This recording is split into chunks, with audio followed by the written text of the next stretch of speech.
Hello বন্ধুরা, তোমার সকলকে স্বাগতম তোমাদের চ্যানেল ডাব্লিউবি প্রাইভেট টিউশনে। আজকের এই ভিডিওতে আমরা এবিটিএ মাধ্যমিক টেস্ট পেপার 2023-24 পেজ নাম্বার 241-এ যে ভৌতবিজ্ঞানের প্রশ্নপত্র রয়েছে, এই প্রশ্নপত্রের বিভাগ ক এবং বিভাগ খ এর প্রশ্নের উত্তর নিয়ে আলোচনা করব। একের এক বলছে সবুজ ঘর প্রভাবের জন্য দায়ী, অপশান নাম্বার ডি অতিবেগুনি রশ্মি। নেক্সট প্রশ্ন বলছে একের দাগের দুই পদার্থ কোনটি 110 কে এর সমান। তাহলে আমরা কি করবো, দেখো এটা 110 - 273, 110 - 273 মানে 37°C। উত্তর হবে অপশান নাম্বার বি 37°C। একের দাগের 3 একটি গ্যাসীয় মৌলের বাষ্প ঘনত্ব 24, মৌলটির বলছে অণু ত্রিপরমাণুক হলে পারমাণবিক ভর হবে অপশান নাম্বার বি 16। কি করে হচ্ছে দেখো, এটা আমরা এখানে সম্পর্কটা কি জানি, m = 2d, ডি এখন বাষ্প ঘনত্ব বলে দেওয়া আছে 24, তাহলে 2d মানে হচ্ছে 24 × 48। এবার বলছে ত্রিমাত্রিক মানে কি করবে, 3 দিয়ে ভাগ, 48 ভাজিত 3 মানে 3 × 16 = 48। উত্তর হবে 48, মনোটা কি হবে O3। নেক্সট প্রশ্ন পরেরটা দেখো কি বলছে, যে একের দাগের 4-এরটা বলছে একটি তরলের বলছে আপাত প্রসারণ গুণাঙ্ক এবং প্রকৃত প্রসারণ গুণাঙ্কের মধ্যে সম্পর্ক, অপশান নাম্বার সি সঠিক উত্তর হবে। নেক্সট প্রশ্ন বলছে একের দাগের 5 ক্যামেরায় গঠিত প্রতিবিম্ব, অপশান নাম্বার এ সদ ও অবশীর্ষ। একের দাগের 6 একবর্ণী আলোক রশ্মির প্রতিসরণের সময় কোন রাশিটি অপরিবর্তিত থাকে, অপশান নাম্বার বি কম্পাঙ্ক। একের দাগের 7 বলছে ভোল্ট ইন্টু কুলম কোন রাশির একক, অপশান নাম্বার এ কার্য। একের দাগের 8 একটি তড়িৎ কোষের অভ্যন্তরীণ রোধ স্মল আর ও বহিস্থ রোধ ক্যাপিটাল আর হলে বর্তনীর তুল্য রোধ, অপশান নাম্বার বি স্মল আর প্লাস ক্যাপিটাল আর। নেক্সট প্রশ্ন বলছে একের দাগের 9 সৌরশক্তির মূল উৎস, অপশান নাম্বার এ নিউক্লিয় সংযোজন। একের দাগের 10 অম্লায়িত CuSO4 দ্রবণে H2S চালনা করলে কোন বর্ণের অধক্ষেপ পড়ে, অপশান নাম্বার সি কালো। এটা খুবই ইম্পর্টেন্ট প্রশ্ন। 11টা বলছে নিচের কোনটি কি যন্ত্রে প্রস্তুত করা যায় না, উত্তর হবে option number D nitrogen N2। একের দাগের 12 শ্রেণী 13 এর একটি মৌল M, ওই মৌলের ক্লোরাইডের সংকেত কত হবে, উত্তর কি হবে, এটা হবে MgCl3। এটা দেখো এখানে কি বলছে, এখানে দেখে নাও কি হচ্ছে। এটা 13 বলেছিল, কি 13 বলেছে যে এর মৌলটির শ্রেণী হচ্ছে 13।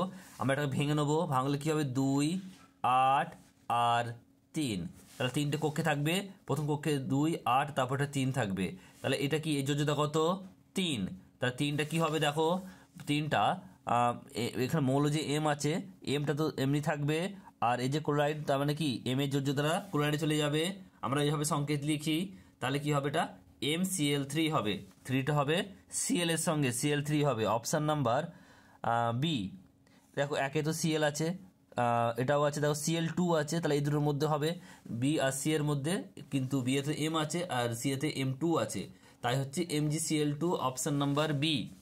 নেক্সট প্রশ্ন পরেরটা কি বলছে দেখে নাও। নেক্সট প্রশ্ন পরেরটা বলছে যে একের দাগের 13 বলছে ম্যাগনেটাইট কোন ধাতুর আকরিক, অপশান নাম্বার এ Fe লোহা। নেক্সট প্রশ্ন বলছে একের দাগে 14 বিমানের কাঠামো তৈরিতে ব্যবহৃত সংকর ধাতু, অপশান নাম্বার সি বলছে ডুরালুমিন। একের দাগের 15 অ্যাসিটিলিনের সমগণ, অপশান নাম্বার সি প্রোপাইন। এরপর রয়েছে দেখো বিভাগ খ 2 দাগের একেরটা বায়ুমণ্ডলের কোন স্তরে গ্যাসের অণুগুলি আয়নিত অবস্থায় থাকে, উত্তর হবে আয়নোস্ফিয়ার বা থার্মোস্ফিয়ার। কি হবে, আয়নোস্ফিয়ার বা থার্মোস্ফিয়ার। অথবা প্রশ্ন দেখো কি বলছে, বায়ুমণ্ডলের কোন স্তরে কৃত্রিম উপগ্রহ স্থাপন করা হয়, উত্তর হবে এক্সোস্ফিয়ার, উত্তর হবে এক্সোস্ফিয়ার। নেক্সট প্রশ্ন পরেরটা কি বলছে দেখে নাও। পরের প্রশ্ন রয়েছে 2 দাগের 2 একটি জৈব গ্রিনহাউস গ্যাসের নাম লেখো, উত্তর হবে মিথেন, যার সংকেত হচ্ছে CH4। নেক্সট প্রশ্ন পরেরটা দেখো কি বলছে, যে 2 দাগের 3-এরটা কি বলছে দেখো, বলছে PV = W/mRT সমীকরণে M হলো ড্যাশ, শূন্যস্থান পূরণ করো। M হলো কি গ্যাসের মোলার ভর, M হলো গ্যাসের মোলার ভর। নেক্সট প্রশ্ন 24 বলছে যে উষ্ণতা পরম স্কেলে বিশুদ্ধ জলের হিমাঙ্ক কত? 273 কেলভিন। 273 কেলভিন। নেক্সট প্রশ্ন দেখো রয়েছে 2-5 লোহার আপাতন প্রসারণ গুণাঙ্ক 36 × 10⁻⁻6 কেলভিন ইনভার্স হলে দৈর্ঘ্য প্রসারণ গুণাঙ্ক কত? আমরা কি সম্পর্কে জানি? আমরা জানি alpha is equal to beta by 2 gamma by 3। এখানে বলছে দেখো দৈর্ঘ্য আর কার কথা বলেছে? দৈর্ঘ্য বলেছে আর আয়তন বলেছে। দৈর্ঘ্যটা চেয়েছে, আয়তন বলে দিয়েছে। তাহলে এখানে ক্ষেত্রফলের কোনো কাজ নেই, তাই আমরা এই বিটা হচ্ছে কি ক্ষেত্রফল প্রসারণ গুণাঙ্ক, আলফা দৈর্ঘ্য প্রসারণ গুণাঙ্ক, বিটা হচ্ছে ক্ষেত্রফল প্রসারণ গুণাঙ্ক, আর গামা হচ্ছে আয়তন প্রসারণ গুণাঙ্ক। তাহলে এখানে আমার কি আলফা আর গামা নিয়ে কাজ। তাহলে alpha is equal to gamma by 3। তাহলে আলফা ইজিক্যাল টু এখানে তাহলে কী হবে? গামা আলফা বের করতে হবে। গামা মানে 36 × 10⁻⁶/3 মানে 3×12 = 36। তাহলে 12 × 10⁻⁶ কেলভিন ইনভার্স। পরের প্রশ্ন দেখো কি বলছে। পরের প্রশ্ন বলছে যে লোহার ক্ষেত্র প্রসারণ গুণাঙ্ক ও আয়তন প্রসারণ গুণাঙ্কের অনুপাত কত? এখানে দেখো প্রশ্নটা ঘুরিয়ে দিয়েছে, তোমরা যাতে ভুল করো সেরকমভাবে দিয়েছে। এখানে কথাটা যে লোহার দিয়েছে এটা কোনো প্রয়োজন ছিল না। যারই বলুক এটা সেমই হবে, কিন্তু লোহা বলুক বা যাই বলুক এটা সেমই হবে। লোহার ক্ষেত্রে প্রসারণ গুণাঙ্ক ও আয়তন প্রসারণ গুণাঙ্কের অনুপাত বলেছে। তাহলে কি জানি আমরা? Beta by 2 gamma by 3। তাহলে এখানে দুটো অনুপাত চেয়েছে, তাহলে এই গামাটা দিকে নিয়ে এলাম। Beta by gamma is equal 2:3। 2:3 উত্তর হবে। এটা যারই ক্ষেত্রে বলুক একই উত্তর হবে। নেক্সট প্রশ্ন রয়েছে দেখো 2-6 অবতল দর্পণের ফোকাস ও বক্রতা কেন্দ্রের মধ্যবর্তী কোনো বিন্দুতে রাখা প্রতিবিম্ব বস্তুর প্রতিবিম্ব কোন অবস্থানে গঠিত হবে? উত্তর হবে প্রতিবিম্ব বক্রতা কেন্দ্র ও বলছে অসীমের মধ্যে গঠিত হয়। নেক্সট প্রশ্ন রয়েছে দেখো অথবা প্রশ্ন 2-6 অথবা বলছে কি দেখো যে কোন ক্ষেত্রে musical sine i by sine r সম্পর্কটি প্রযোজ্য নয়। তাহলে কি হবে? এটা লম্ব আপাতনের ক্ষেত্রে। কি লিখবে তোমরা? লম্ব আপাতনের ক্ষেত্রে এটা কিন্তু প্রযোজ্য নয়। নেক্সট প্রশ্ন 2-7 বলছে যে 1 বিওটি এর মান কত জুলের সমান হয়? উত্তর হবে 1 বিওটি সমান 3 × 10⁶ জুল। নেক্সট হচ্ছে অথবা প্রশ্ন 2.7 তার অথবা রয়েছে যদি কোনো বিন্দুর তড়িৎ বিভব ভি হয় তবে কিউ পরিমাণ ধনাত্মক আধান ওই বিন্দুতে আনতে কত কার্য করতে হবে? তাহলে উত্তরটা কি হবে?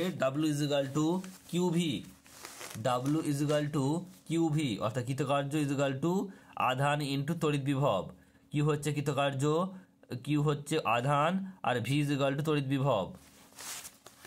নেক্সট প্রশ্ন রয়েছে দেখো 2-8 বলছে রোধাঙ্কের SI একক লেখো। উত্তর হবে ওহম মিটার। উত্তর হবে ওহম মিটার। 2-9 বলছে একটি তরল সন্ধিগত ধাতুর নাম লেখো। উত্তর হবে পারদ, Hg। 2-10 বলছে এমন একটি যৌগের নাম উদাহরণ দাও যেখানে সমযোজী বন্ধন উপস্থিত থাকে। উত্তর হবে কি? এটা অ্যাসিটিলিন। উত্তর হবে অ্যাসিটিলিন। C2H2 সংকেত এখানে দেখো করে দেখিয়ে দিয়েছি, এটা তোমরা দেখে রাখো, তোমাদের কাজে লাগতে পারে। নেক্সট প্রশ্ন পরেরটা বলছে দেখে নাও। এটা হচ্ছে 11টা আলফা বিটা ও গামা রশ্মি ভেদন ক্ষমতা ঊর্ধ্বক্রম অনুসারে সাজাও। তাহলে সবচেয়ে বেশি কার? সবচেয়ে কম হচ্ছে আলফা, তার চেয়ে বেশি হচ্ছে বিটা, তার উপর সবচেয়ে বেশি হচ্ছে গামা। তাহলে gamma less than beta, beta less than alpha. এরপর হচ্ছে দেখো বাম দিক আর ডান দিক মেলাও। দেখো একটি ক্ষারীয় মৃত্তিকা ধাতু, এটা ডি হবে অর্থাৎ Mg। কার্বন বিজারণ পদ্ধতিতে প্রস্তুত করা যায়, অপশন নাম্বার সি Zn। ব্রোঞ্জে উপস্থিত, এটা হবে ASN। আর সন্ধিগত মৌল এটা হবে বি অর্থাৎ Cu কপার। নেক্সট হচ্ছে 2-13 ক্রমবর্ধমান পরমাণুর আকার অনুযায়ী সাজাও। তাহলে কি হবে? এখানে দেখো সবচেয়ে বেশি হবে Na, তারপরে Al, তারপরে P, তারপরে S। তারপরে প্রশ্ন রয়েছে দেখো বলছে অথবা প্রশ্ন একটি মৌলের পরমাণু ক্রমাঙ্ক 15, আধুনিক পর্যায় সারণীতে মৌলটির অবস্থান কি? তাহলে কি হবে? দেখো এখানে ইলেকট্রন বিন্যাসটা করে নেবে প্রথমে। তাহলে 15 কত হবে? 2, 8, 5। তাহলে মৌলটি তৃতীয় পর্যায়ে, 3টে কক্ষ আছে মানে তৃতীয় পর্যায়ে আর পঞ্চম শ্রেণীতে অবস্থিত। 5 আছে বলে পঞ্চম শ্রেণী। আর এখানে দেখো কটা পর্যায় হয়েছে, পর্যায়ে কি হয় পেলাম? 1, 2, 3, 3টে পর্যায়, 3টে কক্ষপথ মানে 3টে পর্যায়। আর যেটা পড়ে থাকবে সেটা হচ্ছে কি, সেটা হচ্ছে শ্রেণী। তাহলে তৃতীয় পর্যায়ে পঞ্চম শ্রেণীতে অবস্থিত। নেক্সট প্রশ্ন রয়েছে, দেখো পরেরটা 2-14 বলছে, 2-14 বলছে H2S গ্যাসের সংস্পর্শে ক্ষারীয় সোডিয়াম বলছে নাইট্রোস্পুরাইড দ্রবণের বর্ণ কি হয়? উত্তর হবে কি? বেগুনি। উত্তর হবে বেগুনি। নেক্সট প্রশ্ন বলছে, দেখো পরেরটা 2-15 কি বলছে দেখে নাও। 2-15 বলছে যে ওলিয়ামের রাসায়নিক নাম কি? ওলিয়ামের রাসায়নিক নাম হচ্ছে পাইরো সালফিউরিক অ্যাসিড, যার সংকেত কি? H2S2O7। নেক্সট রয়েছে দেখো 16 প্রশ্ন কি বলছে? বলছে অসওয়াল পদ্ধতিতে HNO3 এর শিল্প প্রস্তুতিতে ব্যবহৃত অনুঘটক কি? উত্তর হয় প্ল্যাটিনাম বা রেডিয়াম তারজালি। প্ল্যাটিনাম রেডিয়াম তারজালি। নেক্সট রয়েছে দেখো 17টা কি বলছে দেখে নাও। বলছে PTFE এর মনোমারটির নাম লেখো। উত্তর কি হবে? উত্তর হবে টাইফ্লোরো ইথিলিন। উত্তর হবে টাইফ্লোরো ইথিলিন। এরপরে রয়েছে অথবা প্রশ্ন, 2-17 অথবা প্রশ্ন কি বলছে দেখে নাও। যে বলছে CH3CH2CHO মূলকের এই কার্যকরী মূলক বিশিষ্ট সমবায়টির নাম লেখো। উত্তর হবে কি? অ্যাসিটোন। উত্তর হবে অ্যাসিটোন। উত্তর হবে অ্যাসিটোন।